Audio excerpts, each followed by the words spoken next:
ఏమి ఆశ్చర్యమిది చాలా నెంత చిత్రమేమి ఏమను మాటందు ఏమి లేక లేనిదేగాక నంతటగానబడును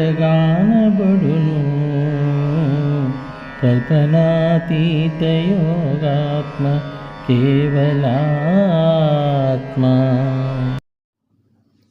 ఏమి ఆశ్చర్యమిది చాలన్నంత చిత్రమేమి ఏమను మాటందు ఏమి లేక లేనిదేగాకనంతటగానబడును కల్పనాతీత యోగాత్మ కేవలాత్మ. జయ గురుదేవా. బాలరామ పండిత విరచితమైన కేవలాత్మ శతకమునందు 31వ పద్యం. జ్యోతిలో జ్యోతి దర్శనం కాదు, జ్యోతిలోన బయలు దర్శనం కావాలి. తదుపరి ఏమి ఆశ్చర్యమిది చాలా నెంత చిత్రమేమి ఏమను మాటందు ఏమి లేక. ఏమి ఆశ్చర్యమిది. ఆశ్చర్యం కూడా అంటం లేదు, ఆశ్చర్యము అంటున్నారు. ఎందుకంటే అంతకన్నా ఆశ్చర్యమైనటువంటిది ఏమీ లేదు. శిష్య, ఏమి ఆశ్చర్యము అని అంటున్నారే కానీ అన్న పిమ్మట ఆ ఆశ్చర్యంలో తను లేకుండా కానరాకుండా పోతూ ఉన్నాడు, పోతూ ఉన్నది. ఎంత చిత్రము! చాలనెంత చిత్రమేమి. ఏమి చిత్రం ఇది! అది గురు రహస్యం,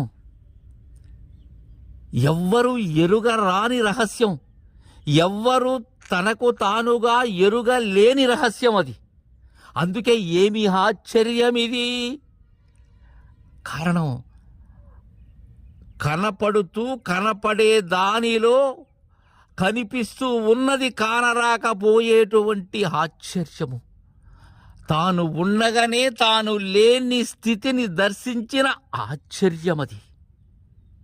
ఎంత చిత్రము! ఇప్పటి వరకు ఏదైతే యథార్థమనేటువంటి భ్రాంతితో ఉన్నానో అది నన్ను చూడగానే, ఉన్నదానిని చూడగానే మరుగును కనిన వెంటనే కరిగిపోయినది. ఏమను మాటందు ఏమి లేక. ఏమి అని అనేందుకు మాట అంటూ ఉన్నానే కానీ అక్కడ మాట లేదు. మాట అణగిపోయినది. ఎప్పుడు అణగిపోతున్నది మాట? నాతో కలిగిన మాట, నేనైన మాట, నేను లేని మాట కావాలి. అది నేను లేని మాట అయినప్పుడు ఇక అక్కడ మాట లేదు, అక్కడ పరానే లేదు. ఇక పశ్యంతి మధ్యమ వైఖరి ఎలా ఉంటుంది? ఆ మాట అది మాట్లాడే మాట కాదది. మాటందు ఏమి లేక లేనిదేగాకనంతట కానబడును. మాట అయితే లేదు, అక్కడ ఏమీ లేదు, కానీ అది లేనిదే. దీనిలో ఈ పద్యంలో బాలరామ పండితులు అంతా, ఎందుకంటే అత్యంత తేలికైనటువంటి పదములతో ఉన్న రహస్యాన్ని రంగరించి మరీ అందజేస్తూ ఉన్నారు.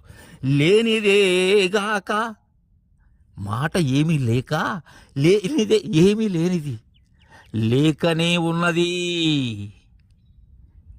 లేనిదేగాక నంతటగానబడును. దర్శించినటువంటి వారికి, సర్వము తానై నిండిన వారికి, సర్వము అదై ఉన్నవారికి, గురు మరుగును ఎరిగిన వారికి అంతటా కానబడును. నేను లేక అంతటా కానబడుతూ ఉన్నది. అది అన్యులకు సాధ్యము కానిది. అందుకే ఏమి ఆశ్చర్యం అది. కల్పనాతీత యోగాత్మ కేవలాత్మ. జయ గురుదేవా.